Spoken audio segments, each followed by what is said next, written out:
Hi friends, তোমাদের সামনে আমি আবার চলে এসেছি আজকে নতুন একটা টপিক নিয়ে। তো আমরা সবাই কিন্তু সুস্থ থাকতে চাই এবং সবাই চাই আমাদের স্বাস্থ্য ভালো থাকুক এবং আমরা সুস্থ থাকি। তো সবাই তো চাইলেই সেটা হয় না, তো তার জন্য অনেক কিছু মেনটেন করতে হয়। তবে অনেক কিছু মানে অনেক কিছু নয়, কিছু সামান্য অভ্যাস, কয়েক মিনিটের অভ্যাস কিন্তু আমাদেরকে সুস্বাস্থ্য দিতে পারে। তো আজকে তোমাদেরকে আমি কিছু কয়েক মিনিটের প্রায় বলতে গেলে 1 মিনিটের কিছু অভ্যাস আছে, সেই অভ্যাসগুলো যদি তোমরা রপ্ত করতে পারো তাহলেই কিন্তু দীর্ঘদিন সুস্থ থাকতে পারবে তোমরা। তো সেই কিছু টিপস নিয়ে তোমাদের কাছে আমি আজকে এসেছি, চলো সেটা আলোচনা করা যাক। প্রথমত, প্রতিদিন একটা করে কলা খেতে হবে। কলাকে আমরা বলি প্রাকৃতিক ওষুধ। কলার মধ্যে রয়েছে জল, প্রোটিন, ফ্যাট, কার্বোহাইড্রেট, বিভিন্ন খনিজ লবণ, ফাইবার, সব কিছু আছে কলাতে। ফসফরাস, আয়রন এগুলোও আছে। তো বিভিন্ন vitamins, minerals, carbohydrate, protein, fat সব কিছু নিয়েই কলা। তো কলা এমনই একটা জিনিস যা আমাদের দেহে বিভিন্ন সুস্থতায় কাজ করে। তো তাই প্রতিদিন একটা কলা কিন্তু খাওয়াই যায়। আমরা সবাই এখন ব্যস্ততার জীবনে অনেকেই অনেক কাজে ব্যস্ত। তো অনেকে অনেক বিভিন্ন প্রফেশনে ব্যস্ত, অনেকে অফিসে ওয়ার্কে ব্যস্ত। তো এই ব্যস্ততার মাঝে আমাদের হাঁটাহাঁটি হয়তো হয় না, কিন্তু অফিসে একটু কাজের মাঝে একটু 1 মিনিটের জন্য উঠে দাঁড়িয়ে এপাশ ওপাশ একটু ঘুরে দাঁড়ান এবং যদি পারেন তো 1 মিনিট হাঁটাচলা করতে পারেন, আর না হলে 1 মিনিট দাঁড়িয়ে থাকুন। তো এটা করলেও কিন্তু অনেকটাই সুস্থ থাকবেন, কারণ সারাক্ষণ যদি বসে থাকেন তাহলে কিন্তু আমাদের হার্ট এবং কার্ডিওভাস্কুলার রোগ, বিভিন্ন রোগ কিন্তু হতে পারে। তো অফিসের কাজের মাঝে একটুখানি উঠে দাঁড়ান 1 মিনিটের জন্য, বা একটু হাঁটাচলা করে আসুন 1-2 মিনিট, তাহলে কিন্তু সুস্থ থাকবেন আপনারা। এছাড়াও মানসিক চাপ এবং বিষণ্ণতা থেকে দূরে থাকতে হবে।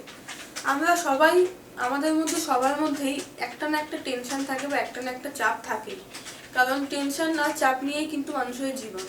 তো সেটা তো থাকবেই, কিন্তু তার মানে এই না যে আপনি সারাদিন ওই চাপ খেয়েই থাকবেন বা চাপ নিয়েই থাকবেন, তাহলে কিন্তু কোনো কাজ করতে পারবেন না। তো তাই জন্য কি করতে হবে না, বিষণ্ণতাটাকে ঝেড়ে ফেলতে হবে। যেখানে যে অফিসে যদি কোনো চাপ থাকে কাজে, সেই চাপটা অফিসেই ফেলে আসতে হবে এবং সেটাকে কিভাবে আপনি রোধ করবেন সেটা আপনি জানেন এবং আপনি ঠিক করতে পারবেন যে আমার এই চাপটা থেকে মুক্ত হব কি করে। এবং যদি সেরকম কোনো ব্যাপার থাকে বা চাপ মুক্ত করার জন্য এক টুকরো চকলেট খাওয়া যেতে পারে। চকলেট খেলে কিন্তু আমাদের মনটাও ভালো লাগে এবং অনেকটাই বিষণ্ণতা দূর হয়। এবং তাই জন্য বলে যে চাপ থাকলে কিন্তু মানুষের মনে বা মানসিক বেশি বিষণ্ণতায় ভুগলে কিন্তু সুস্থ থাকতে পারবেন না।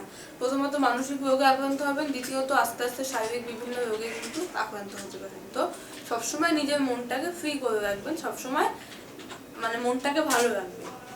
চাপ তো মানুষের মনে থাকবেই। আর একটা জিনিস যেটা, সেটা হচ্ছে ভোরবেলা ওঠার অভ্যাস করতে হবে। মোটামুটি 6টা 6:30 এরকম সময় ভোরের যে আলোটা, সেটা কিন্তু আমাদের জন্য খুবই ভালো, আমাদের চোখের জন্য ভালো, আমাদের স্বাস্থ্যের জন্য ভালো। এবং ভোরের যে আলো, সেটার মধ্যে ভিটামিন ডিটা কিন্তু আমাদের স্বাস্থ্যের পক্ষে খুব ভালো।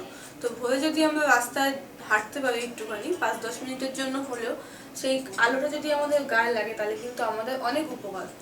তো ভোরবেলা উঠে একটু হাঁটাহাঁটি অভ্যাস করতে হবে এবং অন্ধকারে ঘুমাতে হবে। যখন আপনি ঘুমাবেন কাজটা সেরে এসে, তখন একদম ঘরটাকে অন্ধকার করে দেবেন। তার কারণ হচ্ছে মেলাটোনিন নামে একটা হরমোন আছে, যেটা আমাদের দেহে ক্যালোরিনাশক ব্রাউন ফ্যাট তৈরি করে, যেটা আমাদের ওজন কমাতে সাহায্য করে। আর এই মেলাটোনিন হরমোনটা যখন একদম অন্ধকার থাকে তখনই আমাদের দেহে উৎপন্ন হয়। তো যদি এটা আপনি করতে চান বা যদি আপনার মনে হয় যে না আমাকে সুস্থ থাকতে হবে, আমাকে ফিট থাকতে হবে, ওজন কমাতে হবে, তো অবশ্যই ঘরটা পুরোটা অন্ধকার করে দেবেন। অন্ধকার করে দিয়ে তবেই ঘুমাবেন। এবং সবচেয়ে লাস্টে যেটা বলবো আপনাদেরকে, মুখ কিন্তু সবসময় পরিষ্কার রাখতে হবে। মুখ পরিষ্কার মানে দাঁতের জন্য তা না, আমাদের মুখের বিভিন্ন মুখ যদি অপরিষ্কার থাকে তার থেকে কিন্তু আমাদের হার্টও আক্রান্ত হতে পারে। তো তার জন্য অবশ্যই মুখটা সবসময় আমাদের কিন্তু পরিষ্কার রাখতে হবে। দাঁত ব্রাশ করতে হবে দিনে 2 বার এবং মাউথ ওয়াশ দিয়ে সবসময় আমাদের কিন্তু মুখটা পরিষ্কার রাখতে হবে।